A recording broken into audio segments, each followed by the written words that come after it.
Mr. Richard Clare.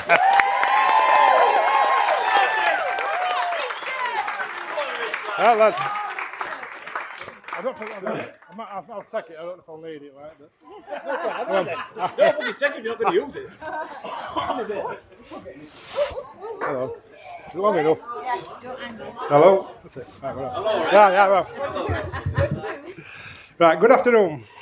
Well, we finally made it after a delay of 2 years in which we lost a great lady, Pat, and gained a beautiful grandson, Kane.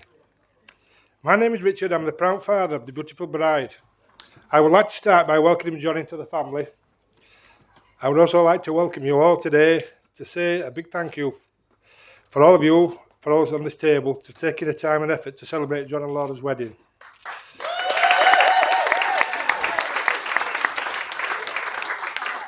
I can only recollect 2 occasions when I've been speechless. Today, seeing Laura looking absolutely stunning in her wedding dress, and certainly when she told me exactly how much it was going to cost. What to say about Laura? She looks absolutely stunning. I had a tear in my eye this morning. I've had it all day, actually, to be fair. But when I first saw her, I think it's every father's dream to walk their daughter down the aisle, sound of church bells, and ride in a Rolls Royce. Not this one.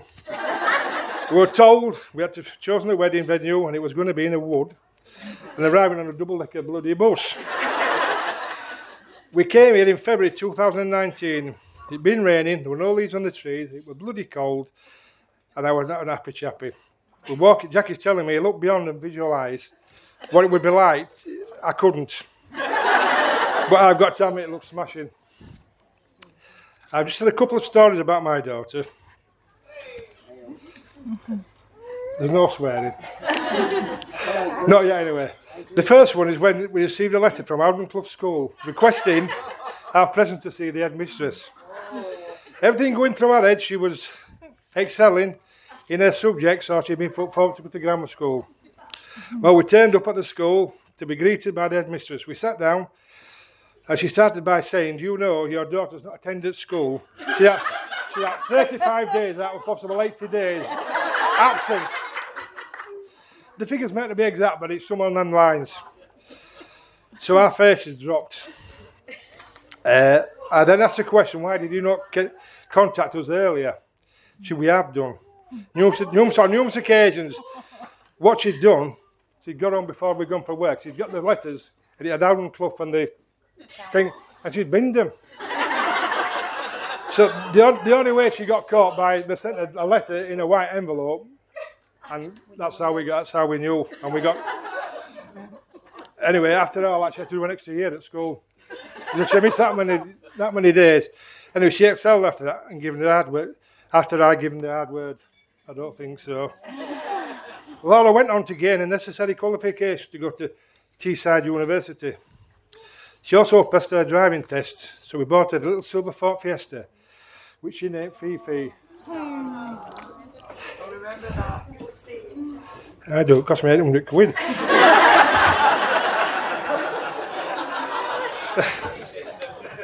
I can remember the first day at university. She hadn't got into the halls of residence, but into a terraced house in Tennyson Street in Middlesbrough. I think it was number 14. Was it 14? What a shithole. What an absolute dump. Anyway, if anyone knows Laura, she's not into sporting activities, even though she's done 2 marathons. She decided to join the football team, the rugby team, the netball team, and the other team. Did you try tug-of-war team as well? Did you? No? And nothing to do with the free drinks when you registered. She studied there for 3 years and gained a 2-1 degree in criminology and psychology. That enabled her to start the first step to become a probation officer.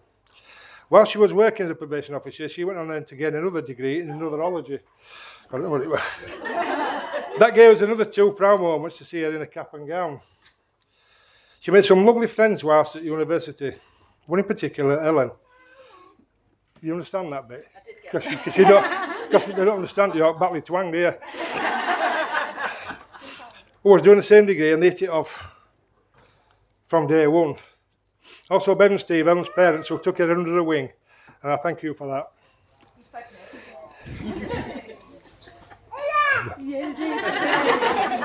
Shut up, you. I've lost my brain now. Ellen, I took Oh, yeah. viewing, and I thank you. I thank you for letting me that. She phoned us. She phoned us to tell us she had 4 tires on the car had been slashed, and Steve started that, didn't you? I think. Yeah. Well, I think he slashed them, but I don't know that.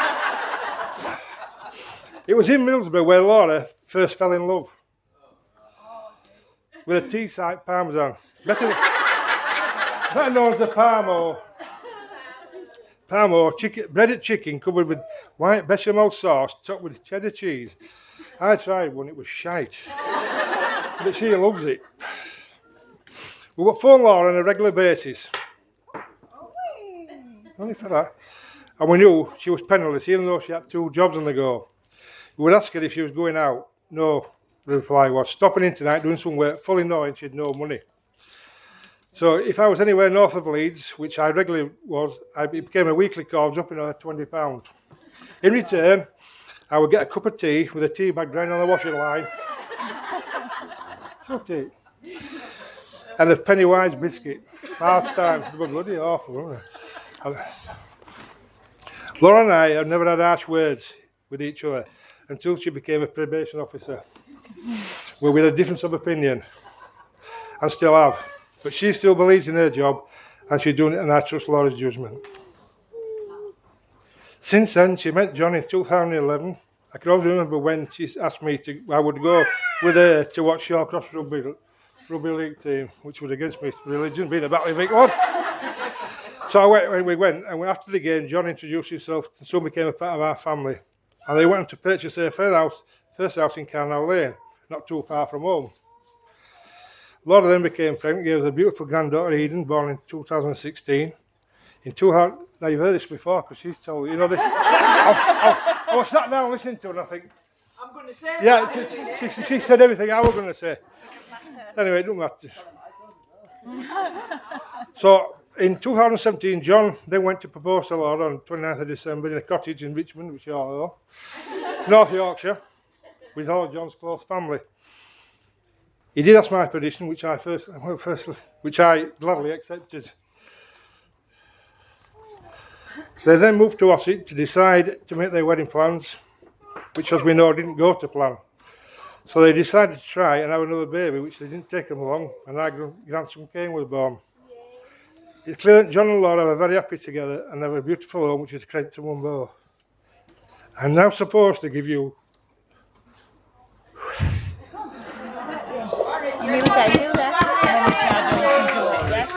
words of wisdom for successful marriages. Come on, Rich. So here you go. Just one thing. It's not about finding a person you can live with. It's finding someone you can't live without. I would like to propose the toast for Dragon Groom. There you go.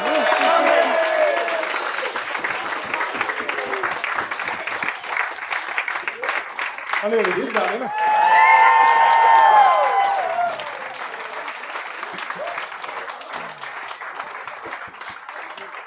Well, I don't follow that. I'll just ask Laura to nip me. So anyway, good evening. Ladies and gentlemen. It's not that bad. Good evening, ladies and gentlemen. Welcome to you all, 2 years later than planned, to the Rock Wedding. I want to start off by thanking each and every one of you here today for making the effort to be here and making it look good in the process, as you all look absolutely stunning. Even the fellas. Yeah. And I spoke to my best man, Collins, about a groom speech, and he just said, it's a piece of piss. Say a couple of thank yous, compliment the bride, you're done. 5 minutes. I spoke to Laura about my speech. She sent me a list a mile long of things I need to say and gave me the warning, it best not be shit. Well, sorry Laura, but I am starting married life with this speech being the first of many disappointments. I'll start by making my way through the list Laura kindly gave me. Firstly, me and Laura have been together now for 11 years after rushing a meet in the Frontier, where she was absolutely hammered. She was all over me, asking me to come back to her place. I refused, I knew I was better than that. I'm like, nah, mate, I've got a charity run to do next day. And, oh no, sorry, I got that wrong. Turns out I was the one that was hammered, and she turned me down. But anyway, we're here now, and we have got our own little beautiful family with both Eden and Kane, who both look as beautiful as ever. And they're both here to prove that Laura eventually gave in to me.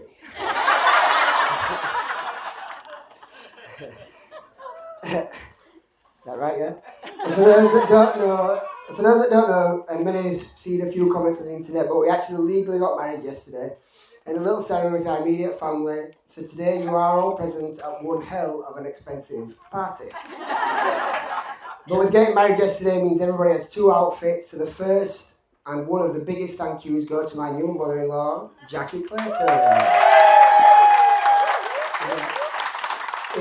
If there is anyone that doesn't know, Jackie is a whiz with alterations, dressmaking and all that jazz, so she's been flat out this past year or so. Yeah, and Richard's electric. All that jazz, flat out past year or so, making both Eden's dresses from today and yesterday.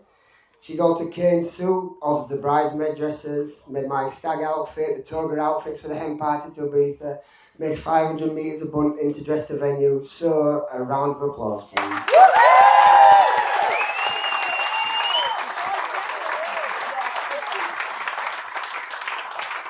And speaking of bridesmaids, I'd like to thank you all.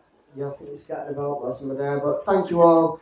And how amazing, you look all amazing, and thank you for being there for Laura. You really are a top bunch of ladies. I hope. Don't know if I do. And to my ushers and stags, just a massive thank you for making my stag do's what they were. A laugh from start to finish with a few blackouts thrown in for good measure. And a big thank you as well to the people who have travelled a fair distance to be here with us today. So my auntie Sandra, from Scotland, PJ from the Orkneys, Cameron and Julie from London. Reese has been on tour with Queen, very fun. So he's flown back from Finland. We really do appreciate everybody's efforts to be here, even you, Drew.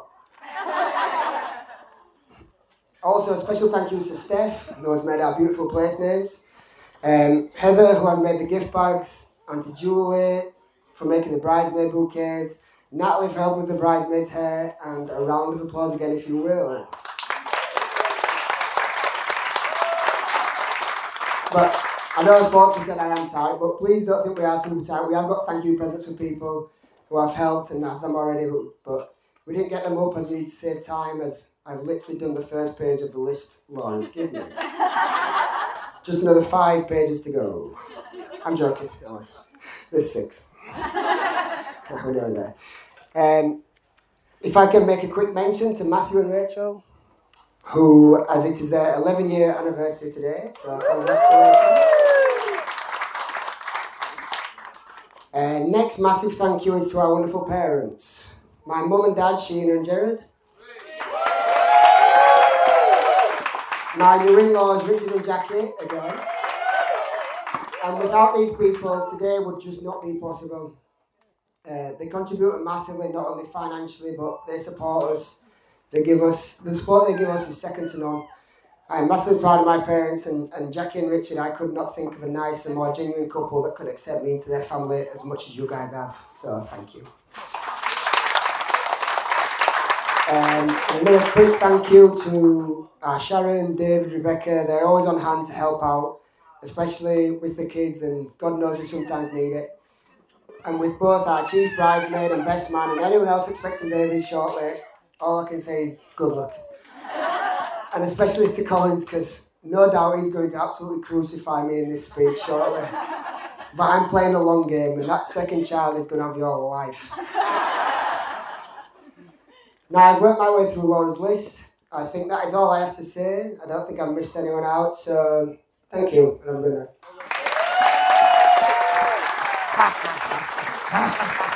Of course, I'm only messing. If I can get a big, massive round of applause for the new Mrs. Raw.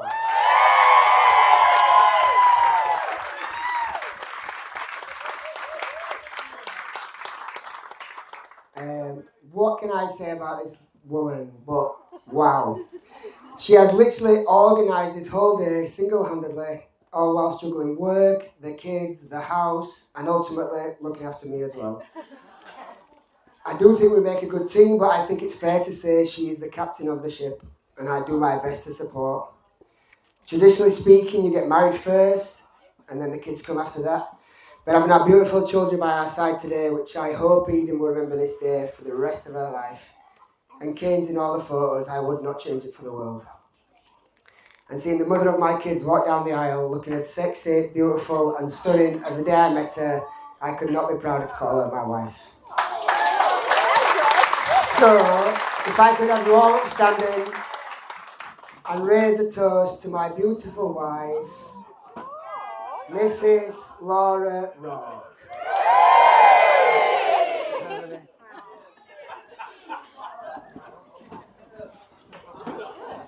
Right, that's me signing off.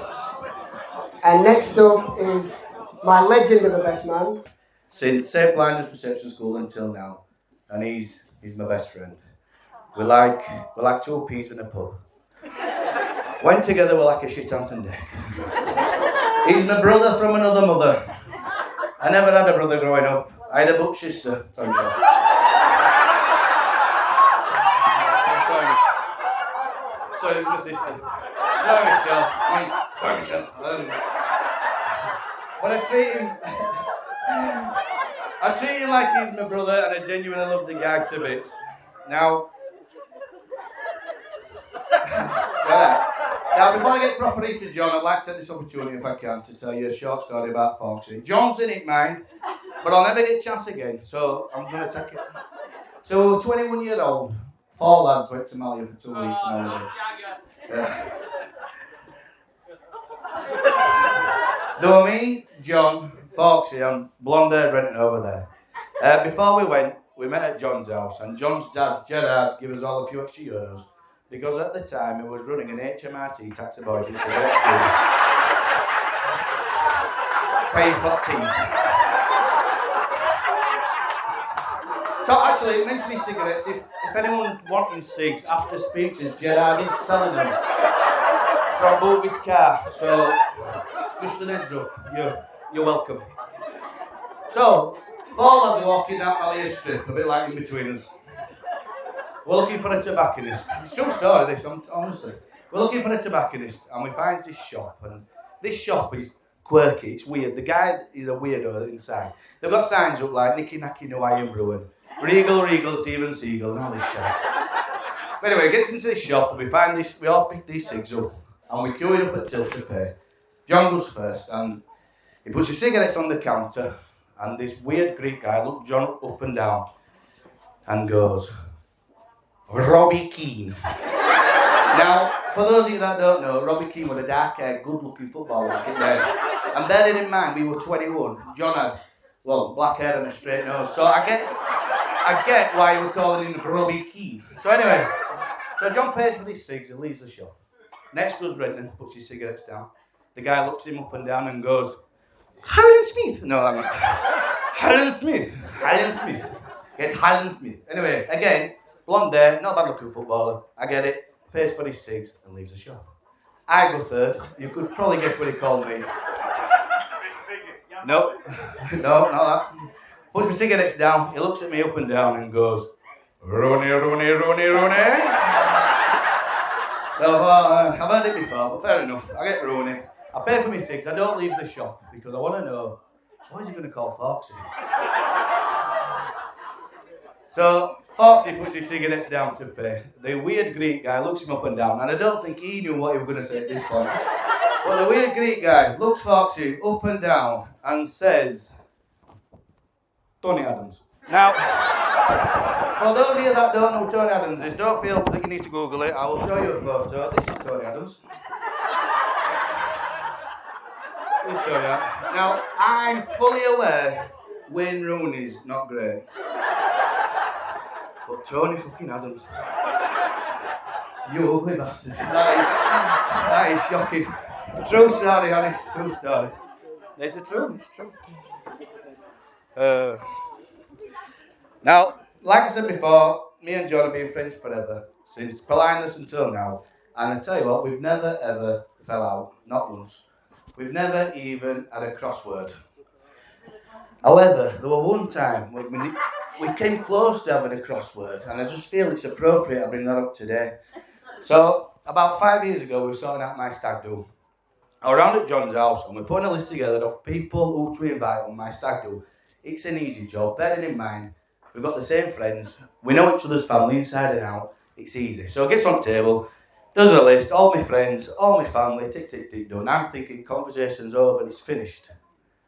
And then John said to me, a sentence that still haunts me. He said to me, who do you know that I don't know?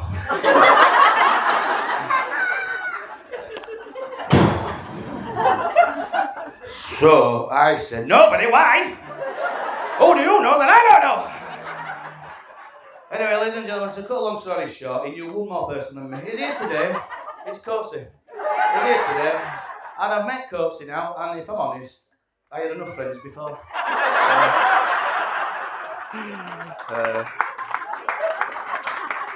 I'm only joking. We didn't fall out, we dodged a bullet. I think he met him through rugby or work, so I'm not sure. Mentioning rugby, it'd be wrong if I didn't mention John's excellent amateur rugby league career today. What a player. Played for many teams, Shawcross being main one. Had a short stint at Batley. Played internationally for Barlow, which is picked from the best amateurs in England. Played internationally for Ireland, which is also picked from the best amateurs in England.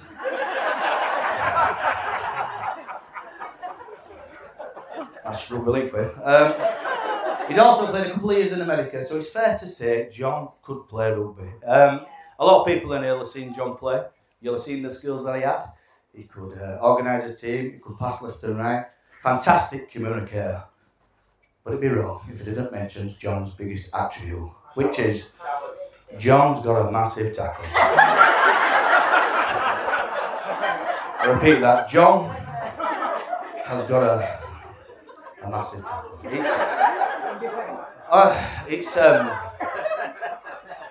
It's eye-watering, honestly. A lot of lads in here will have seen John's tackle. Some of them even felt it. They'll be the ones that's been limping for days. It's quite impressive. It's quite funny actually. In showers after the game, we talk about John's tackle. Some lads stupidly try and compare their tackles to John's. Why? Because at the end of the day, the long and short of it was, John always had the biggest tackle. Now, I don't know if it runs in family, I'll be honest. I once saw Dave play at Batley.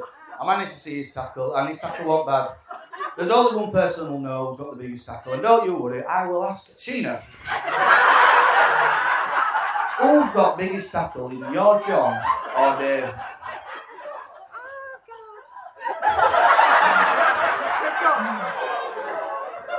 She said Gerard. Gerard's got, I need to get that today. Gerard Rock has got the biggest tackle in the room.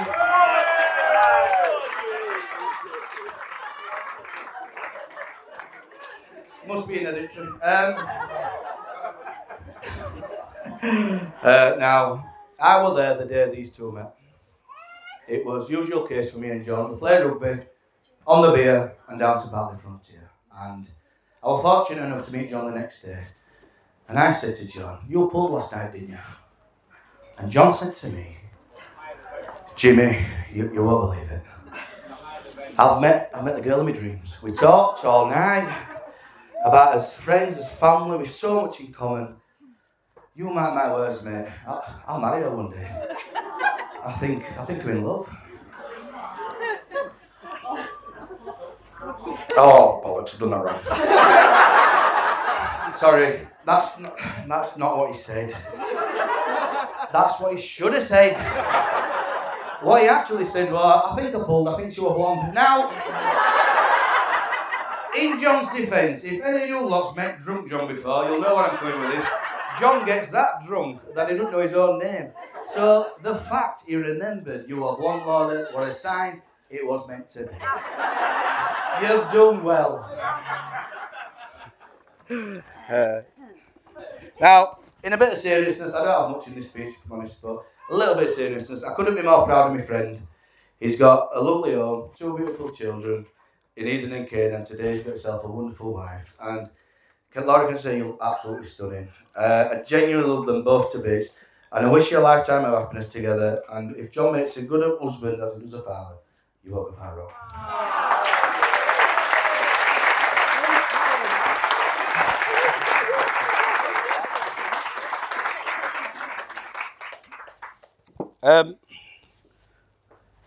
I suppose I should offer some marital advice. This advice ain't come from me technically, it's come from my dad. And my dad didn't even give it to me, to be fair. A few years ago, we christened my son and we had drinks after in Crown. And we went to beer garden and one of my wife's friends said to me dad, and if you know me dad, you'll know this is true. She said to me dad, Michael, you've been married for 40 odd years. What is the secret to a long and happy marriage? And my dad stood there with a Guinness in his hand. Thought about it and said, have sex every Thursday and clean your bedding every Friday. And I thought, well, that's good advice. And on a side note, my mum and dad are coming later on, so feel free to ask my mum if she did a washing yesterday. Because she did. So.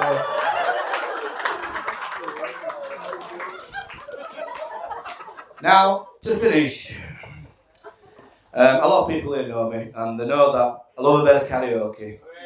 I know it's true, I like a bit of a sing-song, and if I thought I could have got away with just singing Mustang Sally to you now, I would have done, I would have done. But because it's such a posh do, I thought, even though we only had pie, but it's a posh do. It was a nice pie though, to be fair. Nicest pie I've had today. Because it's such a posh do, I thought, I'll have to do something a bit different. Actually, I was telling someone at work the other day that I like karaoke and I like to do a sing-song. And he said to me, well, if you like karaoke and stuff, do you play an instrument? And I said, well, no, because I don't. But ladies and gentlemen, I will let you into a little secret. I have learned to play a little guitar, so just bear with me 1 second. A little guitar. Come on. This is what the Hawaiians call it, ukulele. So what I thought would be easy, which it isn't, but I thought it would be, is I'd learn a... Stay there. Oh, I'd try and learn to play a song. I might not be very good, and I say song loosely. It's a bit of a jig. I might miss a few chords, but you know, I'll give it a go. YOLO. I'll just warm up. So this song is called My Mate John. I'm going to start with a chorus. I'm hoping it's only 4 lines long. So every time it comes round, you'll join in. And we can have a bit of a sing-song.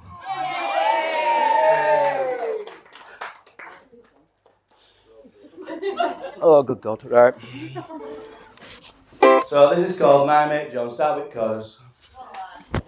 I'm breaking it now. Okay.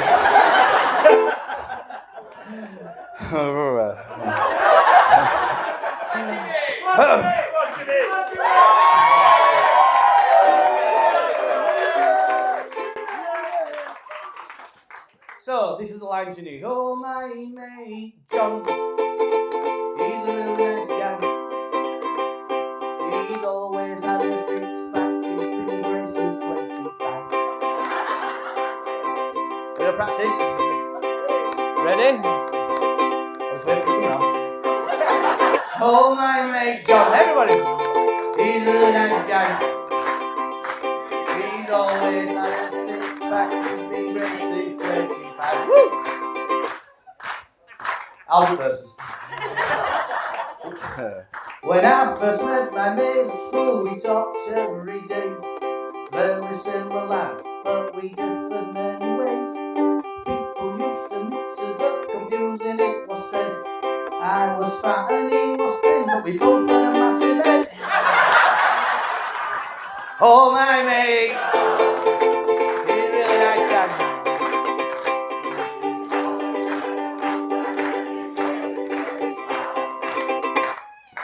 When we were teens, he asked me if I want to play rugby with Scots and tries on field. We had so much fun, you see, but after in the showers, no one could ignore me to take our undies off John's penis in the floor. Oh, my mate John, he's a really nice guy. He's always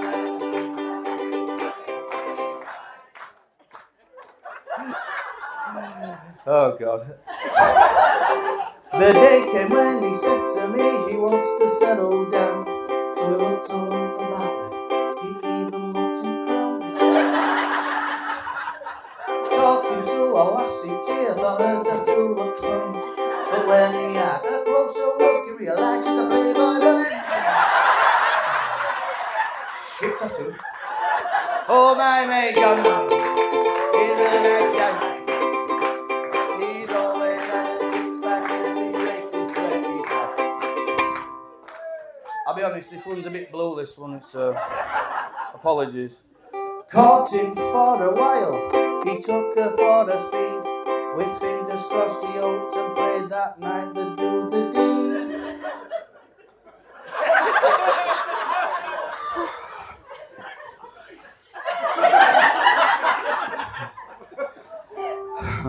Laura having lots of fun, just didn't see it coming. But luckily for her, my mate, Johnny into bumming. Just a joke, it's a joke, it's a joke, come on. Go. It's a joke, it's a joke, it's a joke. Of course he's into bumming. No, my mate Johnny, he's a really nice guy. He's always had a six-pack with big racing 25. A couple years later, he gave parenting a try, and he produced. I'll start that again. A couple years later, he gave parenting a try, and he produced a girl and boy that apples of his eye. I've never seen my mate like that. He's truly blessed and happy. Although he did confess to me that he hated changing nappies.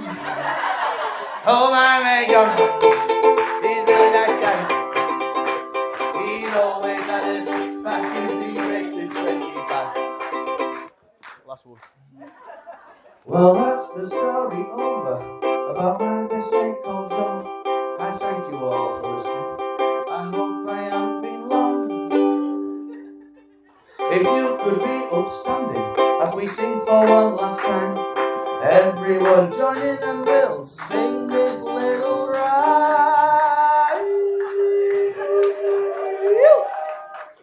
Oh, my mate John, he's a really nice guy. He's always had a six-pack, he's been racing 25. Oh, my mate John, he's a really nice guy. He's always had a six-pack, he's been racing 25.